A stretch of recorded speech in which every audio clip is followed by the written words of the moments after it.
Assalamualaikum warahmatullahi wabarakatuh. Perkenalkan, nama aku Arina. Di video kali ini aku mau cerita tentang pemanfaatan limbah jagung untuk industri pakan ternak.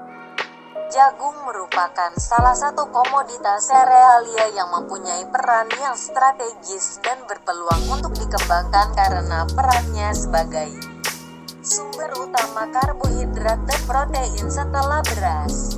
Hampir semua bagian tanaman jagung dapat dimanfaatkan untuk berbagai macam keperluan. Batang dan daun tanaman yang masih muda dapat digunakan sebagai pakan ternak.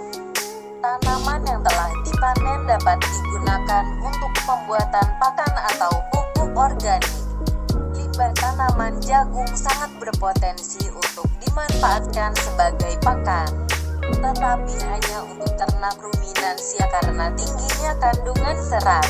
Jerami jagung merupakan bahan pakan penting untuk sapi pada saat rumput sulit diperoleh, terutama pada musim kemarau.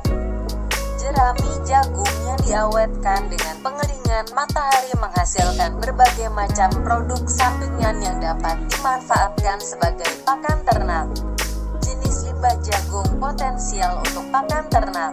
1. Tabur jagung adalah seluruh tanaman jagung termasuk batang, daun dan buah jagung muda yang umumnya dipanen pada umur tanaman 45-65 hari. 2. Jerami jagung berangkasan adalah bagian batang dan daun jagung yang telah dibiarkan mengering di ledang dan dipanen ketika tongkil jagung dipetik. 3. Kulit buah jagung. Robot jagung adalah kulit luar buah jagung yang biasanya dibuang. 4. Tongkil jagung atau janggel adalah limbah yang diperoleh ketika biji jagung dirontokkan dari buahnya.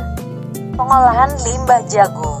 Penggunaan limbah tanaman jagung sebagai pakan dalam bentuk segar adalah yang termudah dan termurah, tetapi pada saat panen hasil limbah tanaman jagung ini cukup melimpah, maka sebaiknya disimpan untuk stok pakan pada saat musim kemarau panjang atau saat kekurangan pakan hijauan.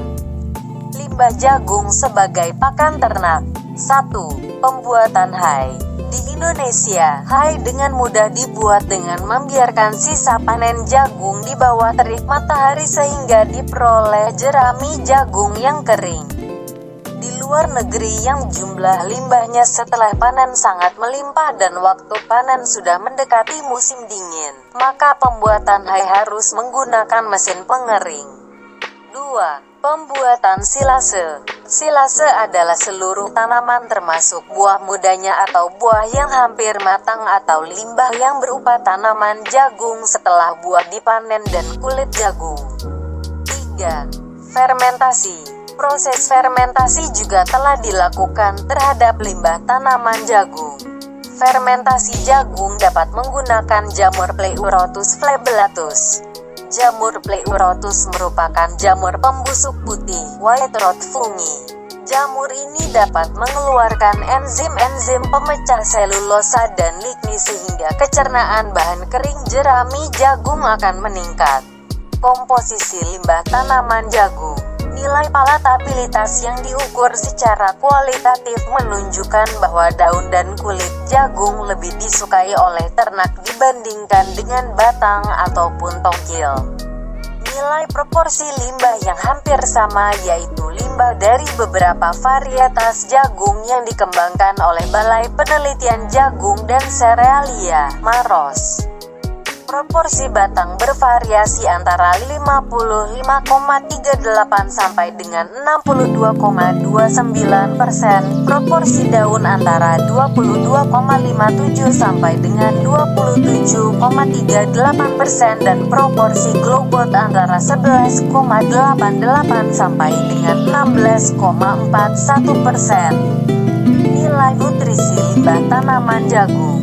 Berdasarkan hasil penelitian yang saya baca dapat diambil kesimpulan bahwa kandungan gizi limbah jagung yaitu BK 30,8%, abu 12,6%, lemak kasar 0,2%. serat kasar 33,4%, protein kasar 4,5%, BETN 66,4%, TDN 53,2%, dan pemberian limbah jagung 67% belum mampu mencukupi kebutuhan hidup pokok ternak.